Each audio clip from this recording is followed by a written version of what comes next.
just wondered what you observed from him, and especially in the second half, as he said that in the previous 2 games that he returned, Frank, that's when it stiffened up a little bit. So just wondered what you saw from him movement-wise on the court. Yeah, I think he looked really good. Obviously it's still going to take time before he gets to 100%.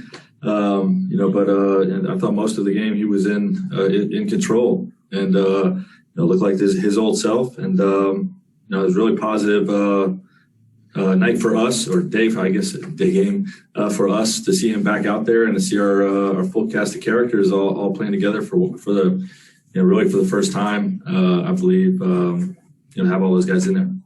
Frank, tomorrow being a back-to-back, somewhat of a unique situation. You don't know yet if you're going to need to play in the play-in. How do you think this team looked to you just generally in terms of rhythm? And would you be comfortable, that's the wrong way to put it, if you have to go in, to a game with stakes, how did you think this team looked, and how much more time do you think they could use?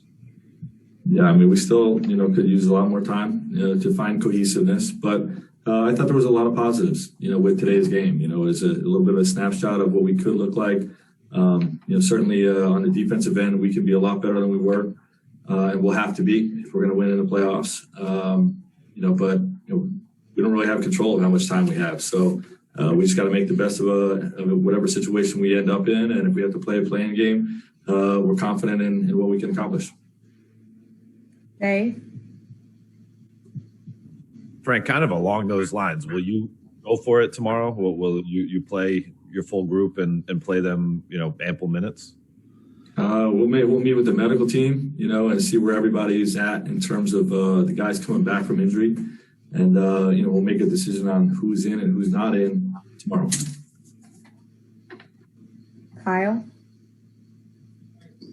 Hey, Frank, specifically in that fourth quarter when you guys had that scoring drought, how welcome was it to have LeBron as a closer and score those 7 straight points? Yeah, very welcome. It's great to have him back out there. He's LeBron James, so he's definitely gonna change our team dramatically. We've been out without him for a long stretch, and the other guys have performed admirably. But having him back in there is just a difference maker. His IQ, his ability to make plays in every way you can make a play, and helped us close the game out. Bill? Frank, the last time we saw LeBron, obviously he had to leave with pain in the ankle. Coming into this game, is there any trepidation on your part that could happen again? And was there a moment in this game where he gave you a signal that it was different, that it was responding differently this time?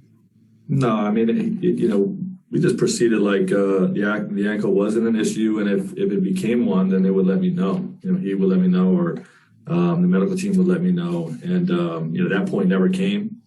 So we're just proceeding like he can handle the minutes that we're going to give him. And if something flares up or anything like that, then they'll communicate that with me. But that did not happen today. Last 3 questions, Brad. Frank, how did Dennis look to you out there, and will he play tomorrow afternoon? Yeah, decision on Dennis will be made tomorrow. But I thought he looked really good. I had some rust, as to be expected, and that's just part of where we're at. It's a difficult time to try to reintegrate Bron and DS, in a short amount of time, as we approach the playoffs and into the playoffs. But I thought it was a good start for DS for sure. Jovan? Hey, Frank. I don't know the exact number, but if I had to guess, this was probably your season high in dunks tonight. I think you had 4 or 5 lobs. Was this sort of what you were envisioning when you were looking at LeBron playing next to both ADs, of just, the backside lobs and just creating easy buckets for those two? We both with those guys rolling the basket, AD playing the spin out game in a post that was we haven't really gotten a lot of this year. But the attention that Drummond draws on the glass frees up a lot of things at the rim as well. So you got 2 lob threats now, with the best passer in the history of the game, and you got shooters on the perimeter too. So a lot of targets for Bron, and I think it was a good first look at that group. Last question, Nathan. Hey, Coach. Defensively, how were you guys able to limit Doug McDermott from finding his open spots at the 3?